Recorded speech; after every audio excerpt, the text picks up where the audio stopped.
kitaabu tahaara. kitaabku wuxuu ka kooban yahay kitaabo badan, 17 kitaab ayuu ka kooban yahay. waxaa ugu horreeya kitaabu tahaara ayaa ugu horreeya. kitaabka tahaarada waxaa loo jeedaa najaasadii maydhista layska maydho iyo xadasyadii qaaditaanka layska qaado. tahaaradu waxay noqotaa tahaara xisiya iyo tahaara macnawiya.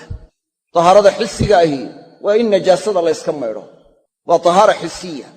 tahaaro xisi ahoo haddana waxa weeye xukmi ana xadasyada in la qaadayo weeye. tahaarada macnawiga ahina waxay ku saabsan tahay ictiqaadka wanaagsan iyo akhlaaqda wanaagsan iyo camallada wanaagsan ayay ku saabsan tahay. oo shirkigii waa nijaas, waa qurun. macaasidii iyo dunuubtii waa qurunoo waa nijaas.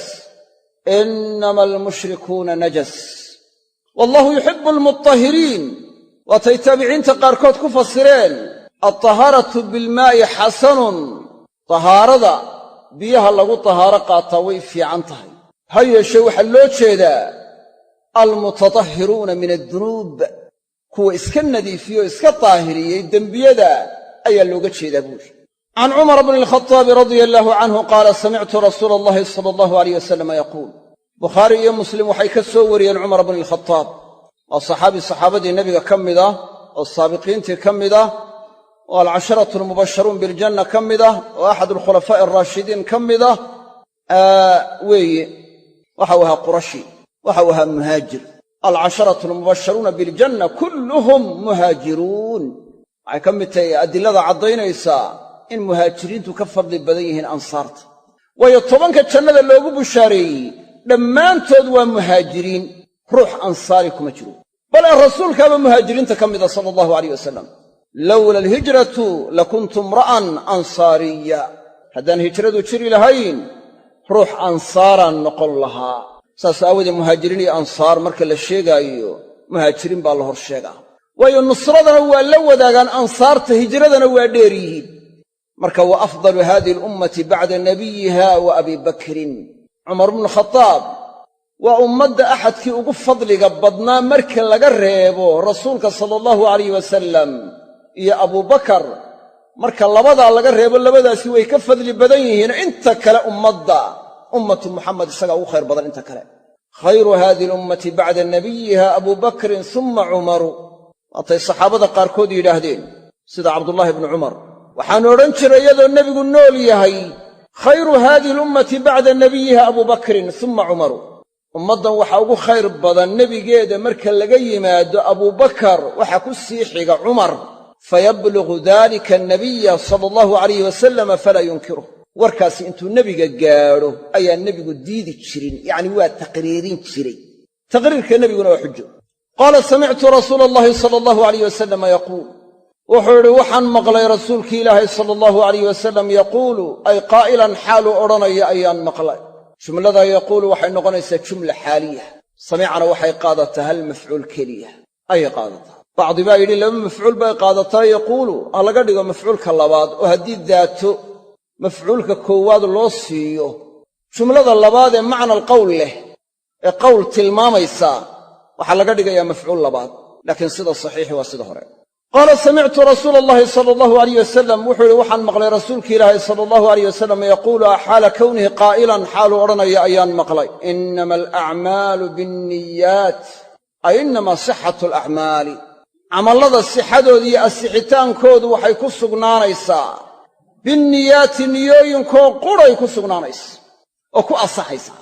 wa fii riwaayatin binniyati, riwaayo kalena waxaa ku soo aroortay cala sabiili ifraado binniyati, niyaday ku asaxaysa. wa innamaa likulli imri'in maa nawaa, shakhsi kastaba waxa u sugnaaday oo qura maa nawaa kuu niyeeyey, ay alladii nawaah, kuu niyeeya u sugnaaday. oo maada la yidhaha waa mawsuulo, ama la yidhaahdo maadu waa masderiyo maa nawaa ay niyatuh, niyadiisaa u sugnaatay. laakiin sida fiican waa in mawsuulo laga dhigo wejiga horaa sii fiican, inkastoo culammada qaarkood wejiga labaadna sheegeen. faman kaanat hijratuhu ila allahi wa rasuulihi fa hijratuhu ila allahi wa rasuulih. faman kaana ku kastay ahaatay hijratuhu hijradiisu ila allaahi wa rasuulih, xagga ilaahay iyo xagga rasuulka ay ahaatay, ay niyatan wa qasda. fa hijratuhu ila allaahi wa rasuulih, hijradiisu waxay ahaatay ilallaahi wa rasuuli xagga ilaahay iyo xagga rasuulka sala allahu alayh wasalam bay ahaatay oo bimacnaa ilaahay baa ka abaalmarinaya. ilaahay iyo rasuulkuba way kaga raalli noqonayaan, waa ku jeclaanayaan, ilaahayna waa ka hawaabinaya oo waa ka ajar siinaya. waman kaanat hijratuhu lidunyaa yusiibuhaa, waman kaana ku kastay ahaatay ama waman kaana kii ay ahaatay. manta waxa bannaan inaad shardiyo tidhaahdo iyo inaad mawsuulo tidhaahdo, oo mawaadicda qaarkood baa labaduba ku bannaan yihiin, mawaadicda qaarkoodna mid baa u tacayunaysa.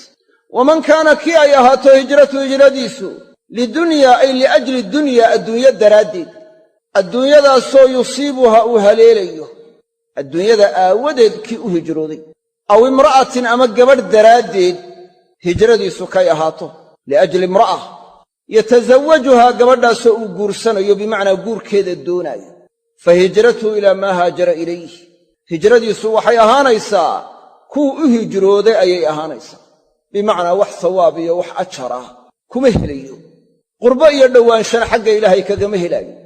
xadiiskani waa xadiis weyn, waa xadiis cadiim ah. culamo badanna waxay ku bilaabi jireen musannafaadkooday ku bilaabi jireen, oo xadiiska koowaaday ku bilaabaan buu ahaa, sida bukhaariba saxiixiisa ugu bilaabay, sida nawowi arbaciinka ugu bilaabay, sida saaxibu cumdati alaxkaam ugu bilaabay kitaabkiisan cumdatulaxkaam. culamo badanoo kaleo ku bilaabayna waa jiraan. saas aawadeed bay culamada qaarkood yidhaahdeen waxay jeclaysan jireen culammadii mutaqadimiintii hore marka kitaab la qoraayo in xadiiskan niyada ku saabsan lagu bilaabo, waayo anniyatu qabla alcamal, niyadu camalka way ka horraysaa. maadaamay sidaas tahay in xadiiska niyada sheegaya in la horraysiya fiican. culammada qaarkood sabab bay sheegeen oo qisay soo arooriyeen, qisadu way jirtaa, laakiin xadiiskan inay sabab u tahay culammada qaarkood waxay dhahaan ma sugna. waxa dhacday markii saxaabadu u hijroonayeen madiina oo beledulkufri ay ka soo hijroonayeen, madiino beledulislaam ana ay u hijroonayeen, ayaa ninbaa wuxuu jeclaaday gabadh ayuu jeclaaday, gabadhii buu ka soo daba hijrooday. qasadka ugu weyne uu socdaana waa inuu gabadhaa guursado. markaasaa dabeed sidan lagu yidhi. gabadhana waxaa la odhan jiray ummu qays baa la odhan jiray. ninkii waxaa lagu itlaaqay muhaajiru ummi qays, kii ummu qays u hijrooday ayaa lagu itlaaqay. nebigu wuxuu inoo sheegayaa sala allahu alayh wasalam camalladu inay niyadun ku asaxayaan, sawaabkiiyo ajarkana in niyada lagu helayo. innama alacmaalu binniyaat, bimacnaa sixada camalladu asaxayaan iyo sawaabka camalka wanaagsan ruuxa laga abaalmarinayo laga ajar siinayaa bas wuxuu ku dhacayaa niyada. oo haddii niyo ilaahay dartiya aan looga jeedin dee sawaab iyo ajar lagu heli maayo, mana asaxayo. halkaa waxaa ka imanaysaa camal kastoo cibaado ah in niyadii loo shardinayo. sidaas aawadeed kitaabu tahaaruu ku keenay xadiiskana waxaa laga qaadanayaa tahaarada marka la tahaaro qaadanayo, oo maydhashadii janaabada laga maydhanayey iyo maydhashadii jumcada loo maydhanayey iyo weysadii la weyse qaadanaya, kullu daalika waxaa loo shardinayaa niya loo shardinaya. qawl shaada ayaa culammada qaarkood waxay yidhaahdeen may waxyaalaha maydhashada iyo ku saabsan weysada iyo haddii xubnihii weysada u maydho ama jidhkoo dhan wada maydho isagoo qabowsi unuga jeedaa oo aan niyo tahaara a uga jeedin, weyse ahaan iyo maydh ahaan waa u asaxaysaa, waajibkiina waa ka dhacaya. xanafiyada sidaa laga sheegay. laakiin jamaahiiru ahlicilmi oo saddexda madhabood ka mid yihiin iyo ahluxadiiskuba waxay ku tageen tahaaradii cibaadada ahayd in niyo loo shardinayo, waayo cumuumka xadiiskay u deliishadeen innama alacmaalu binniyaat. hadduu is yidhi iska qabowso oo qabowsigaa u maydhay, jidhkiioo dhanna maydhashada gaadhsiiyey, inuu janaabo qababa aanu is-ogayn ama uu ilowsanaayo aanu xasuusnayn, oo markuu dhammaystay dabadeed uu xasuustay ama ogaaday in janaaba ku dhacday maydhashada ka hor, dee maydhashadii waa dhacday waana ka asaxday xanafiya leeyihin. ee niyo rafculxadas ah in loo maydhaa shardi ma aha. qowlkaasi waa daciif. sawaabku wuxuu yahay sida jumhuurku ku tageen oo in niyo loo shardinaya. camallada waxaa soo gelaya odhaah iyo ficil iyo ictiqaad mid walba. camal kastoo wanaagsan niyada waa loo shardinayaa, laakiin niyadii niyo loo sii shardin maayo. niyadii waa camal wanaagsan, niyo wanaagsan inuu la yimaado la odhan maayo niyadaa wanaagsan ajar ku heli maysid ilaa adyadana niyo kale aad kula timaaddo tasalsul baa ka dhalanaya ilaa maa laa nihaaya. waa qalad. mas'alada niyada marka waa laga reebiyey. acmaashii kale oo dhan niyada waa loo shardinaya.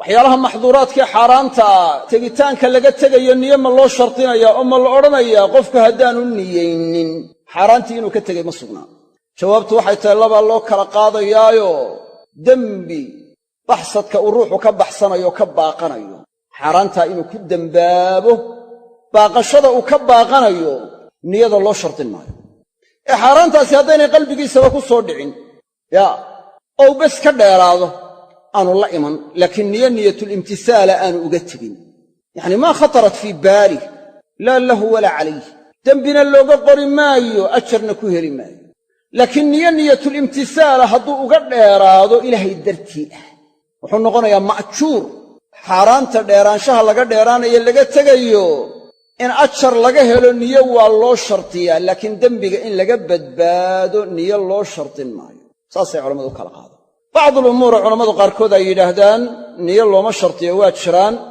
hadday tahay isaalatu najaasa hadday tahay adaa'u lamaana hadday tahay marka waxa weeye raddu duyuun hadday tahay kullu daalika iyadoo aanu ruuxu niyeynin oo imtisaal u niyeyn ayay ka asaxaysaa waayo waa baabu turuuk laakiin ajar ayaanu ka helayn haddaanu niyeyn hadduu doonaayo marka ajar inuu ku helo ilaaba ilaa waa inuu niyadii kula yimaadaa wa innamaa likulli imri'in maa nawaa shakhsiga walba waxa u sugnaaday uun oo keliya kii u niyeeyey kii khayr niyeeyey khayrkuu leeyahay kii shar niyeeyeyna sharkuu leeyahay marka waa caam kii u hijrooday ilaahay iyo rasuulkiisuu u hijrooday suu ugu hijroonayaa markuu rasuulku noolaa sala allahu alayh wasallam rasuulku u tegayey oo u gargaarayoo la macnoqonayey oo u nusraynayey beledulkufri intuu ka yimaado ayuu beledulislaamkii u soo hijroonayey rasuulkana u imanayey garab iyo gaashaan u noqonayey hijradiisu waxay noqonaysaa ila allahi wa rasuulih oo ilaah iyo rasuulkiisa ayaa ku jeclaanaya kaga raalli noqonaya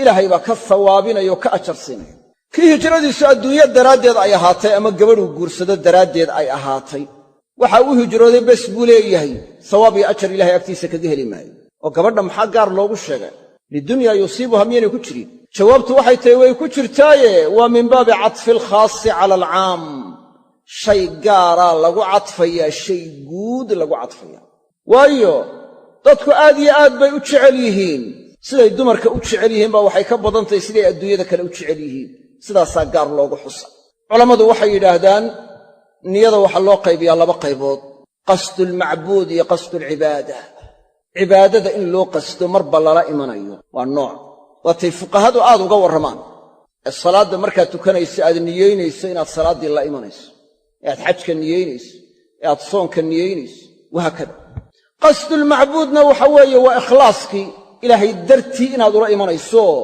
ciddaad ku caabudaysa u qasdaysaa bes inaad ugu dhowaato ay tahay allah oo keliya liajli illaah marka fuqahadu badiba waxay ka warramaan nooca koowaad oo qasdulcibaada ah markaasay yidhahdaan niyada intaasoo shartaa loo shartiya laakiin macnaha qasdulmacbuud ku saabsan cidda baraarujisaa waa yar tahay oo ikhlaaskii ah allahoo keliya waa in loola qasdaa oo shirki ay ka madhan tahay kii weynaa iyo kii yaraa mid walba istusnimo ay ka madhan tahay yacni shirkiga noociisii yaraa ay ka madhan tahay yacni saas yadaa waa inay tahay marka xadiiskani wuxuu inagu boorrinayaa niyada ayuu inagu boorrinayaa iyo ikhlaaska ayuu inagu boorrinayaa camalkii aakhirana in adduunyo loola yimaado waa laynooga digayaa waxaa jirta hijrada waxaa loo qaybiyaa hijratu beled iyo hijratu sayi'aat xumaanaha dembiyada in laga haajiro laga dheeraado waarujza fahjur oo qurunka laga haajiro gaalnimada munaafiqnimada shakiga fisqiga macaasida bidaca kullu daalika hijrada laga haajiro hijraa la yidhaahdaa waalmuhaajiru man hajara maa naha allaahu canhu waatuu nebigu yidhi sala allahu alayh wasalam xadiiskii saxiixa ahaa muhaajirka dhammayska tiran ee kaamilka ahi waa ka haajiree ka dheeraaday wuxuu ilaahay ka reebay waxallo wixii ilaahay ka reebay ka haajiray ayaa muhaajir ah hijradiisu dhammaystiranta hijradii kaamilkayd waa tahay hijradaasi waa hijro fardu cayn ah oo waajibatun calaa kulli axad shakhsi walba inuu xumaanaha ka haajiro ka dheeraadaa faral bay ku taho waajib bay ku tahay oo hijradii waxay u qaybsantaa hijro mar walba waajiba iyo hijro wakhtiyada qaar waajibta ama dadka qaar ku waajibta dadka qaarna aan ku waajibayn hijrada aynu sheegnay hore waa hijradii fardu caynka ahayd mar walbana waajib ahayd fii kulli xaalin fii kulli waqtin cala kulli axad waalmuhaajiru man hajara maa naha allaahu canhu. hijrada labaad waa hijro ku saabsan in laga haajirayo beledkii xumaa beledulkufrigii laga haajirayo oo dhul hadduu xumaado waa in laga haajiraa dhul wanaagsan loo haajiraa, dhulka xunna laga haajiraa laga dheeraadaa. ina aladiina tawaffaahum almalaa'ikatu daalimii anfusihim qaaluu fiima kuntum qaaluu kunna mustadcafiina fi alard qaaluu alam takun ardullaahi waasicatan fatuhaajiruu fiiha. hijradaas waxay ku saabsan tahay hijrada beledulkufriga laga haajiraya ku saabsantahy, beledka gaalnimada laga haajirayo. iyadoo dhulka ilaahay abuuray ayaa xumaantu saamaynaysaa, daacaduna saamaynaysaa. dhulkii wax wanaagsan lagu sameeyaa dhul wanaagsan buu noqonayaa, dhulkii wax xun lagu sameeyaana dhul xun buu noqonayaa, dhul xun ayuu noqonaya. marka hijrada beled laga haajirayaa waxay noqotaa faral bishartayn, laba shardi la jirkood bay faral ku noqotaa. shardiga koowaad waxa weeyaan waa inuu tamakuni waayey oo awoodi waayey shacaa'irtii diinta inuu muujisto ama waajibaadkii diinta wax ka mida inuu ku dhaqmo uu kari waayey, walow waajib keliyaba ha ahaado wuxuu awoodi kari waayey oo loo diidayo laga mancinayo. hadduu tamakuni waaye shareecada waajibaadkeedii inuu guto ama shacaa'irtii diinta inuu muujisto ama waajibaadkii sharciga waajib ka mida inuu ku dhaqmo hadduu kari waayo, beledkaa inuu ka haajiraa waajib bay ku noqonaysaa shardiga labaad hadduu raaco. shardiga labaadna waa maxay? waa alistitaaca lilhijra, waa inuu hijrada kari karo. alxaafid ibnu kasiir aayaddaa suuratunisaa markuu fasiraayo wuxuu odhanayaa labadaa shardi haddii la helo beledka gaalada in laga haajiraa waxay noqonaysaa waajibatun bilijmaac. hadda sunno ma aha, waa waajib tegista laga tego lagu dembaabayo. ikhtilaaf culammadu isku khilaafsan yihiinna ma jirtee culammadoo dhan baaba isku waafaqsan labadaa shardi haddii la helo inay waajibo noqonayso. culammadoo dhan baa isku waafaqsan, waajibatun bilijmac. wakada cayni kitaabkiisa cumdatulqaariga isaguna wuxuu soo naqlinaya itifaaq culammadu isku waafaqsan yihin buu soo naqlinaya.